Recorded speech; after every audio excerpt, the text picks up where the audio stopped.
सभी दर्शकों को नमस्कार। हिंदुस्तान न्यूज़ टुडे में आपका स्वागत है। चुनावों का माहौल दोबारा से गरमाने लगा है। जिला पार्षद के डेलीगेट के चुनाव आ चुके हैं। अभी हम पहुंचे हैं रिको घिलोट वेद प्रकाश खबरी, जो कि जिला पार्षद का चुनाव लड़ने जा रहे हैं। शिक्षित हैं। हमने सुना है कि युवाओं की एक अच्छी खासी इनकी टीम भी है। समाज सेवा में बढ़े हुए हैं, खूब अच्छे से समाज हित में कार्य भी कर रहे हैं। वार्ड नंबर 2 से जिला पार्षद का चुनाव लड़ने जा रहे हैं। आज उनसे हम आपका संबोधन कराते हैं। क्या कुछ एजेंडा लेके आ रहे हैं, क्या नहीं, देखिए हमारी यह एक रिपोर्ट।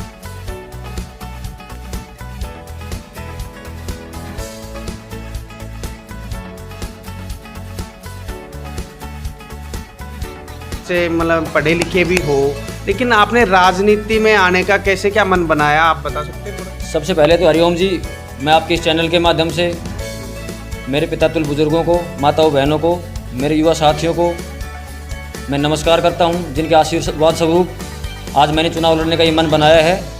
और मैं धन्यवाद करता हूं आपका और आपकी पूरी टीम का कि आप लोग भी समय निकाल कर यहाँ मेरे कार्यालय पर पहुँचे हो।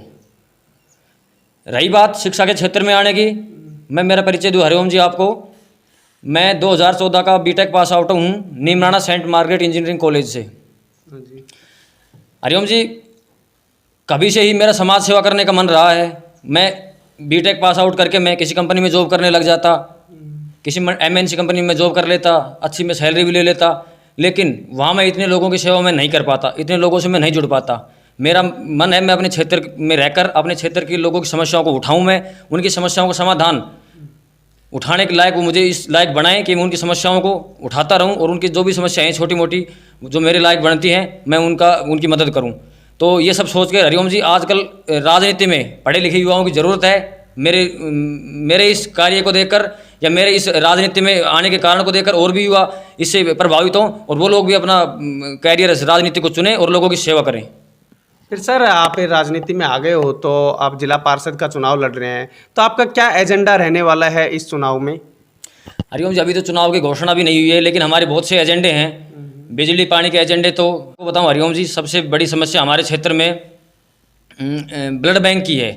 हम ब्लड डोनेशन कैंप भी लगाते हैं, ब्लड भी देते हैं हज़ारों यूनिट की संख्या में, लेकिन जब भी हमें ब्लड की ज़रूरत पड़ती है तो हमें उसके लिए भैरोड कैलाश हॉस्पिटल जाना पड़ता है या फिर इधर रेवाड़ी हमें जाना पड़ता है। तो हमारी प्राथमिकता रहेगी शिक्षा के क्षेत्र में कि हम एक ब्लड बैंक की व्यवस्था या नीमराना या नियरली शाजापुर हम लोग करवाएं और हमारे लोकल जो यहाँ के रहने वाले हैं नीमराना और शाजापुर के आसपास, उन लोगों को वहाँ भैरोड ना भगना पड़े इमरजेंसी की स्थिति में, यहीं की उनको लिए ब्लड की व्यवस्था हो जाए।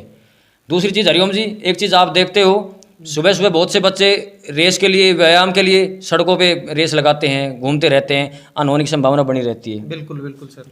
तो सर, उसके लिए हम ग्राम पंचायत स्तर पर चाहे या 2 ग्राम पंचायत को एक जगह करके किसी भी चैनल से, विधायक जी के माध्यम से, सांसद महोदय जी के माध्यम से या और किसी तीसरे माध्यम से हम लोग ये ग्राम पंचायत लेवल पे या जो भी हमारी व्यवस्था बनेगी रेस ट्रैक बनाने की हम लोग पूरी कोशिश करेंगे।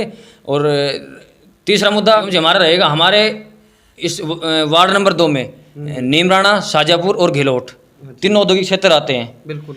इनमें आम आदमी को तो प्रशासन, ये डार्क जोन में आता है, आम आदमी को तो प्रशासन यहाँ बोरिंग करने नहीं देता है, जबकि ये लोग रिक्के अधिकारियों सेटिंग करके, संडे की छुट्टी होती है, इनको सब पता होता है, उस दिन अधिकारी यार रहते नहीं, कुछ इनकी सेटिंग होती है, रातों रात ये लोग बोर कर देते हैं और इससे हमारा जल स्तर नीचे गिरता जा रहा है और पीने के पानी की समस्या भी हमारे गांव में आने लगी है। और ऐसे ही यूँ ही चलता रहा, इसी प्रकार ये लोग करते रहे तो आने वाले दिनों में हरिओम जी पानी की बहुत बड़ी समस्या हमारे क्षेत्र के लिए बन जाएगी। तो इस चीज़ पर भी हम प्रशासन से मिलकर, रिको अधिकारियों से मिलकर इनको पाबंद करवाएंगे और हमारे इस क्षेत्र की इस बहुत बड़ी एक बनने जा रही पानी की समस्या को हम लोग हल करने की कोशिश करवाएंगे। सर, रोजगार को लेकर क्या एजेंडा रहेगा आपका?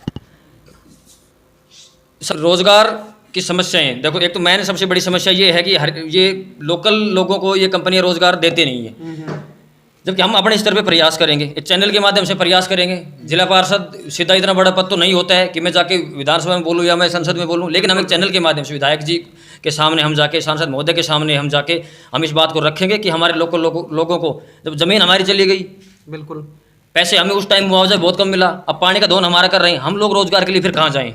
तो इस मुद्दे को हम हमारे चैनलों के माध्यम से उठाएंगे और जितना प्रयास होगा, संभव होगा, हम लोग इस मुद्दे को हल करवाने की कोशिश करेंगे और एक और हरिओम जी, बाहर के जो लोग यहाँ आते हैं, श्रमिक जो यहाँ काम करते हैं कंपनियों में, इनका पुलिस वेरिफिकेशन नहीं करवाती है। ये लोग वहाँ यूपी, बिहार, महाराष्ट्र में क्राइम करके आ जाते हैं और पुलिस इनका वेरिफिकेशन नहीं करती है, और ये लोग यहाँ धड़ल्ले से रहते हैं, और उसके बाद फिर ये जब इनका वहाँ से सारा सिस्टम फ्री हो जाता है तो लोग फिर ये वहाँ चले जाते हैं। और इनसे घटनाएं होने का हमारे यहाँ भी अंदेशा बना रहता है, और आए दिन जो घटनाएं होती हैं इनमें लोकल लोगों का कोई दोष नहीं होता, ये भारी लोग करते हैं। बाइक चोरी घटना देख लो अपनी इमराना में, ये भैंस चोरी वाले लोगों में भी इनका, यूपी वाले लोगों का इधर तक आप मानो हाथ होता है। तो ये 2-4 चीज़ें हरिओम जी मैंने बताई आपको, इनका हम प्रमुखता से उठाएंगे।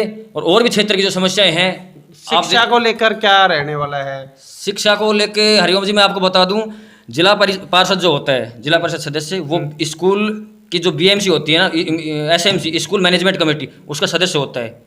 जबकि बहुत से लोगों को ये बात पता ही नहीं होता है। उसका सदस्य होता है स्कूल मैनेजमेंट डेवलपमेंट कमेटी का जिला पार्षद। वो चाहे तो उसमें जिला प्रमुख के माध्यम से, विधायक जी के माध्यम से, सांसद के माध्यम से उसमें बजट दिलवाए। और भी कोई समस्याएं हैं, जैसे काफ़ी स्कूल में कंप्यूटर लैब दे रखी है, वहाँ टीचर नहीं है, टीचर हैं तो कहीं फिर लाइट की व्यवस्था नहीं है। तो ये लोग, ये सब मुद्दे हम हमारे हर चैनल के माध्यम से हम लोग प्रशासनिक अधिकारियों तक पहुँचाएँगे, सरकार तक पहुँचाएँगे। और जो भी हमारे से बन सकेगा, हर तरीके से जिला प्रमुख से बजट लाने का, सांसद कोटे से बजट लाने का, विधायक कोटे से बजट लाने का, हम शिक्षा के क्षेत्र में बराबर विकास की ओर हम ध्यान देंगे। और कुछ नया कुछ रहने वाला है आपका, कोई मुद्दा हो?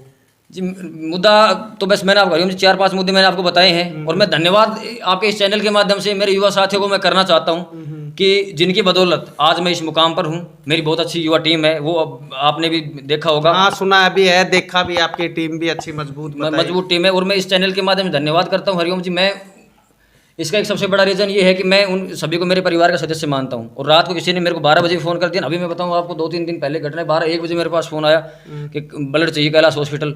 अब मैंने 1-2 फ़ोन किए, कोई लोग किसी कारण से फ़ोन नहीं भी उठा पाते। बिल्कुल। फिर किसी ने, मैंने जैसे तैसे करके रात को 2 यूनिट ब्लड चाहिए थी, मैंने दिलवाया। तो जो भी लोग मेरे को काम की बोलते हैं, मेरे युवा साथी, मैं उनके लिए रात के 12 बजे हो, 1 बजे हो, 2 बजे हो, मैं उनके लिए खड़ा मिलता हूँ और मेरे परिवार का सदस्य मानता हूँ। और उन लोगों ने भी मुझे बड़े भाई की तरह अपने परिवार का सदस्य माना हुआ है। और जैसे जब मैंने बोल दिया तो वो लोग बिल्कुल उस चीज़ के लिए तत्पर रहते हैं, तैयार रहते हैं। कोरोना महामारी के टाइम भी आपने अच्छा योगदान दिया है, सुना था। कैसे? ये भी कोरोना महामारी के टाइम हरिओम जी लगभग 2 महीने तक हमने, स्टार्टिंग में जब लॉकडाउन लगा था, तो हम तो यहाँ, मेरा कार्यालय है, आप जहाँ बैठे हुए रिको औद्योगिक क्षेत्र में, बिल्कुल यहाँ बहुत सारे बाहर के लेबर तबके के लोग रहते थे, उनको खाने तक की समस्या आ गई थी। तो हमने 2 महीने तक लगातार अपने हाथों से यहाँ मेरे कार्यालय में खाना बनवा के, मैंने सोशल मीडिया पे पोस्ट किया, आपने देखी होगी, सभी लोगों ने देखी होगी, मैं कोई हवाई बातें नहीं कर रहा। 2 महीने तक लगातार खाना बना के हमने जहाँ तक संभव हो सका हम पहुँच सके, हम पहुँचे हैं। सूखे राशन के किट हमने बंटवाए हैं। राज्य सरकार ने गाइडलाइन जारी की थी कि ई पास बनवा के आप लोग अपने गृह राज्य में जा सकते हो। हमने हज़ारों लोगों के यहाँ मेरे कार्यालय से हमने बैठ के ई पास बनवाए हैं।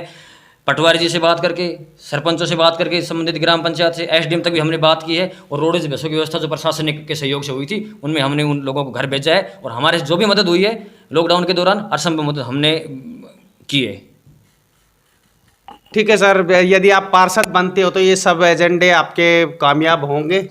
हरिओम जी, अभी तक तो होता क्या है, जिला पार्षद डेलीगेट के चुनाव में लोग आते हैं, मुद्दे लेके चुनाव जीत जाते हैं, उसके बाद चल जाता है फिर खरीद फरोख्त का मामला, आके चले जाते हैं, फिर कोई ध्यान नहीं देता। मैं स्पष्टवादी हूँ, मैं उस तरीके की राजनीति मैंने तो करना जानता हूँ और न मैं करूँगा कि आए खरीद फरोख्त की, अपना काम धंधा सेटल किया, फ्री हो गई।